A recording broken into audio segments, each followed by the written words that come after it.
Bam! I'm gonna flip him in. He ain't that big. He's not that big and it's windy.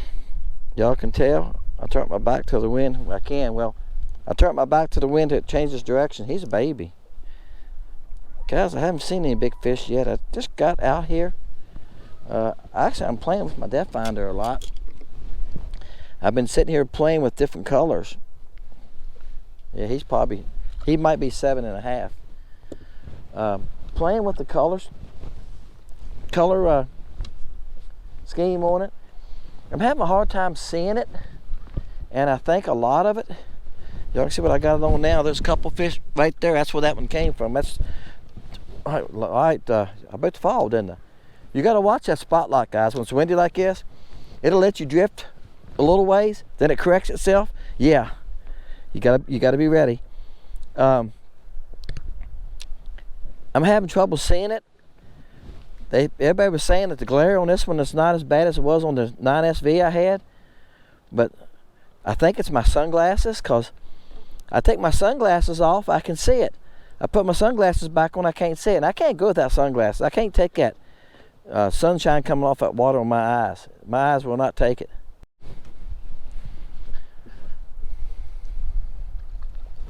Well, he's not that big. I'll take any of them today. I'm gonna tell you what a tough day. Y'all can't hear the wind from the, if y'all can see the trees here shaking. I get a weekend off, guys. Yesterday was beautiful and I made 3 videos yesterday. Come in on Sunday afternoon and the wind's terrible. It's 12 o'clock. Well, you know what? When you hook a fish, I'm not gonna put y'all through all this. When you hook a fish and it comes out right there in that nose, see it right there? It's hard to get out in it.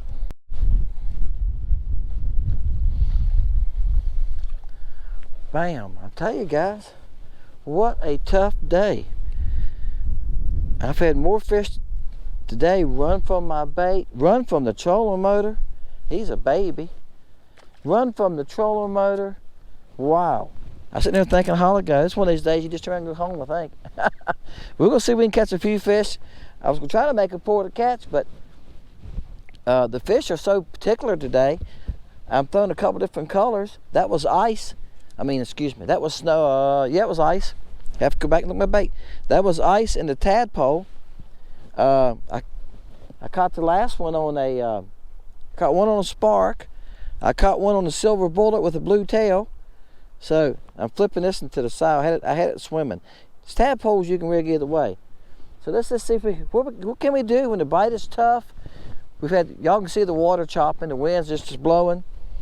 You can see there, and the fish are very, very spooky. And I was in this area yesterday, and I found these fish yesterday, and I made a video here yesterday, no problem. And it was tough catching them too, because we just came through a rain, as you can see by the water. We came through a rain with a cold front, and we got down to 31, 32 degrees. And it's 60 today, but it's a wind blowing. I still got my coat on because I'm not hot. It's supposed to be 62, but it don't feel 62. So let's see if we can find a few more. What do you do when the fishing's tough? You mix it up. Guys, it's been a while. I'll tell you, I've been switching colors. I think I was used about 8 different colors, just trying to find a color that would be best in the stained water. And that's what and when the fishing's tough. The bite is very, very tough today, so that's kind of what my video's about. What do you do when you're fishing? The wind's just a howling.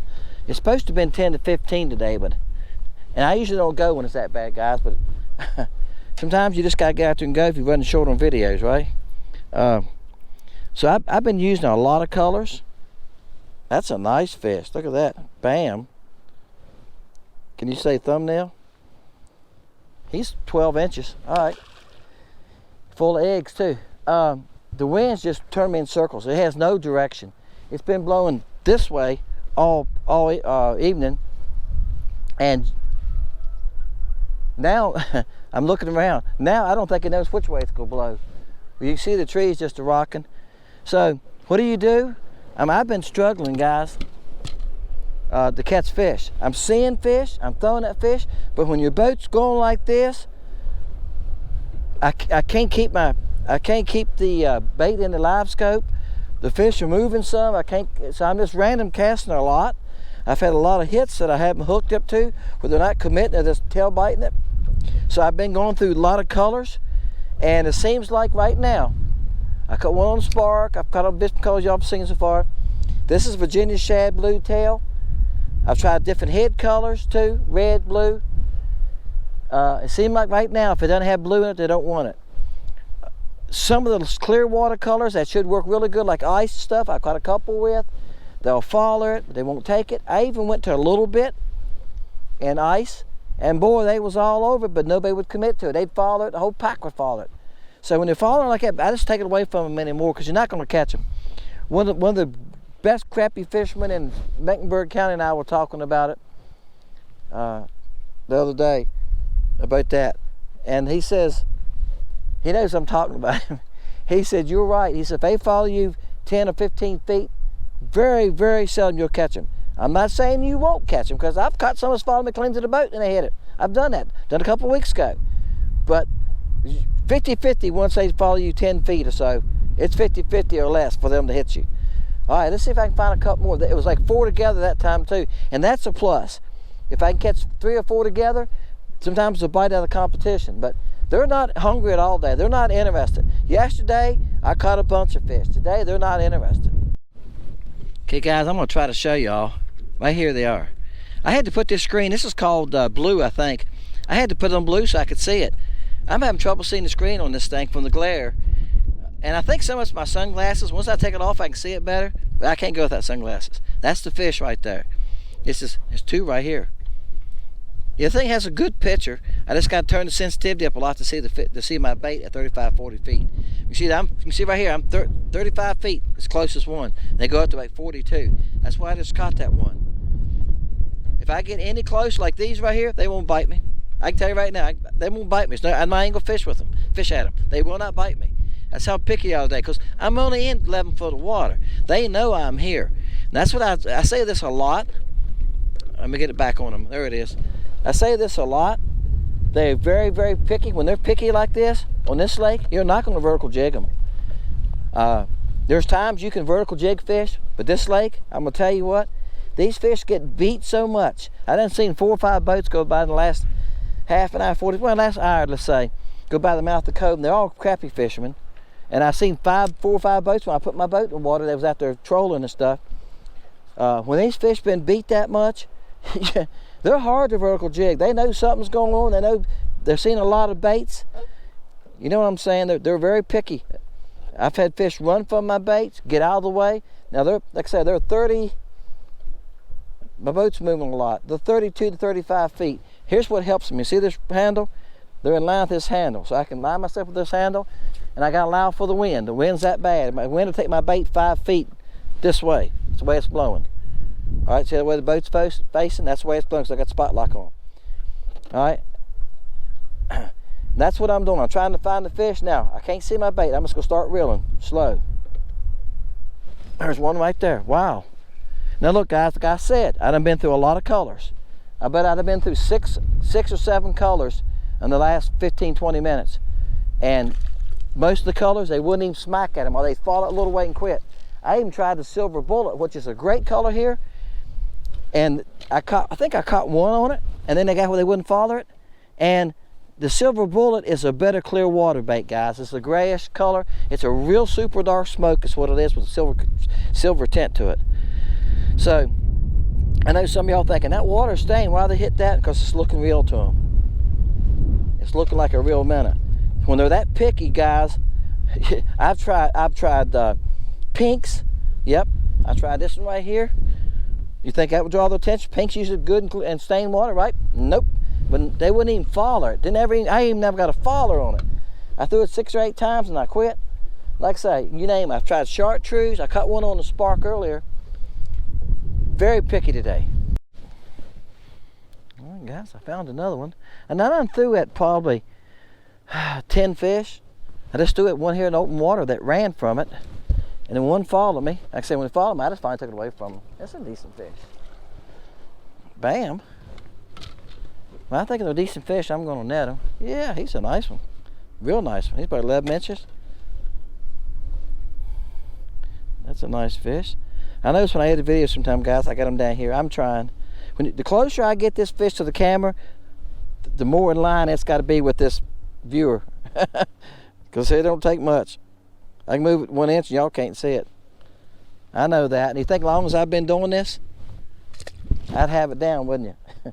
I'm sticking with this Virginia shad blue tail. Now it's a willow tail. I'm gonna see if I can catch a couple more guys, and I'm gonna head in. I might route to the Mexican restaurant. I'm by myself. I've been by myself, guys, my wife's been coming home on weekends. She's going to help my son, and he's working on the website some, and she's been helping him a little bit, and so she's been going back before she's retired. She can do that, and he lives outside of Richmond, so it's a lot to do up there. And she kicks around up there a little bit. She's just enjoying her retirement. I'm still working. I didn't think he was going to be that big. Yeah, he's not a bad. I thought he was smaller than that. I'm catching a few in this color, and that's what I was saying earlier. Guys, sometimes it's just about finding something that they're interested in. And I was trying to stay away from this color because I made a video with it this last Sunday, last week or so. So I was trying the other colors, but I've said this quite a few times in videos here. This lake is known for blue, okay, for crappie. A lot of guys, that's all they throw. If they don't have blue in it, they're not going to throw it here all year round. I'm not that way. I catch them on a lot of colors. But there's times when a certain color, they just key in on it. We have blueback herring in this lake, and they have a bluish purple back to them. Have you ever seen one? And I think that makes blue better too.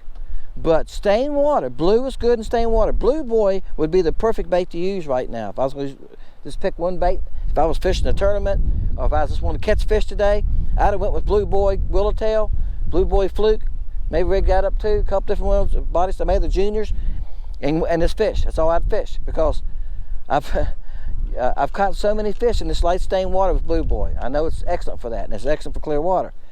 But y'all not gonna watch my videos if I use the same bait all the time, right? That's why I was trying to mix it up some.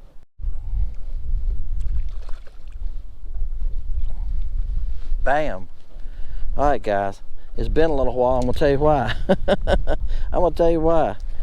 I've tried blue boy with the chartreuse tail, because I told you they didn't want chartreuse today, and I done seen quite a few fish. Threw at them, nothing. Wasn't paying attention to them. A couple of them would follow it a little bit. So after that, I put this Virginia shad blue tail back on, and I've thrown it quite a few now. I've probably thrown it 5 or 6 with it. They will follow it, pay attention to it, all right, and then that one grabbed it. But they're real finicky today, and this Virginia shad blue tail seems to be the best color I can come up with. Like I said, I probably have used 8 to 10 colors, and I mean in a variety. The spark right here, I threw this spark some. I broke the tail off a while ago. I threw this spark some, and this is a Tweety bird. I threw it some in the Stinger too, Junior, which is usually an excellent bait when it's stained water. They wouldn't hit it. So as the water temperature changes, and as you go through these kind of fronts and stuff, you would think that a color that you caught them on one day would be excellent the next day, but it's not that way. Sometimes when you go out, especially when the weather changes, you see it's super windy today, we had a front come through, the color changes a lot, even the color of the head. I've tried different color heads too. Blue was working, I caught some on blue, the pink worked okay. I tried red, they didn't seem to really care much for that. So I've been doing some experimenting with these fish after a cold front, and you get that clear blue sky day, right? After a cold front, and you know, they say it's the worst time in the world to go fishing. They're right, they're very tough, but you still can catch them. You just gonna have to find a color to your watercolor that they're interested in. And it might mean going through 8 or 10 colors before you find one, guys. And maybe even jig head colors, okay?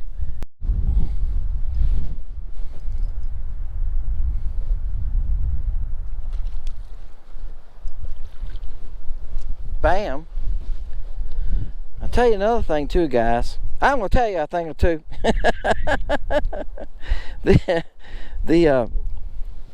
He's about 9 inches. With that wind blowing like that, I'm trying to cast into it, okay? Because the boat line, you can't cast where you want to. You cast, this is a 1/32 ounce.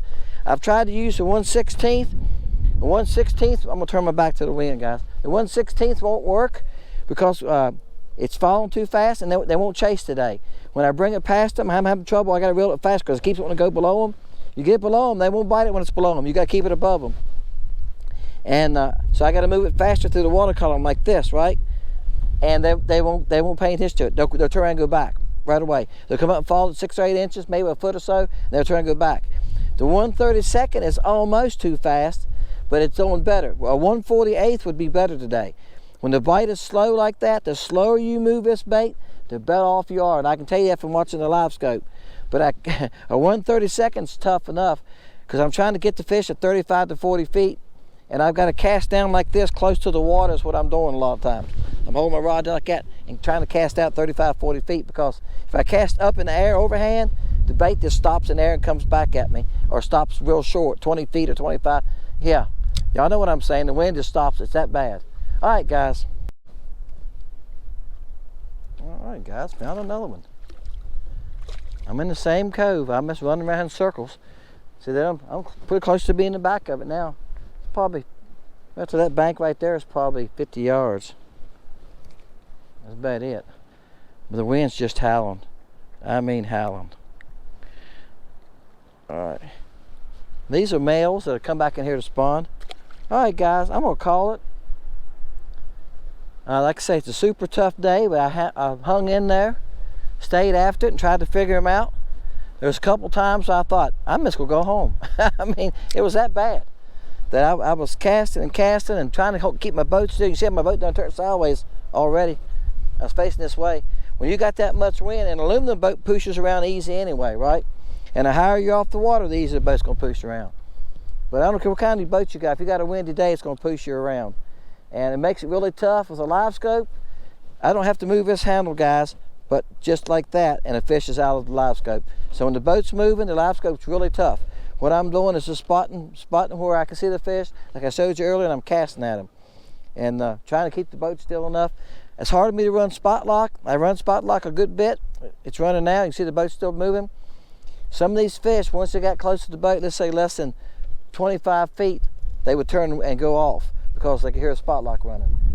So when fishing's tough and the fish are shy, they're finicky about eating, you just got to find something, guys, that they're hit. And today for me was the best color I used was the Virginia shad, blue tail, and the willow tail. Okay? Appreciate y'all guys fishing Lake Country.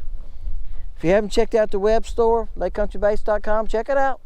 I'm adding stuff all the time.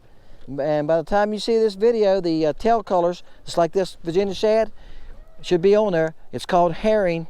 This color's called herring. Okay? It should be on the site. There's 8 new colors coming on with tail colors. Dennis, see y'all later, guys.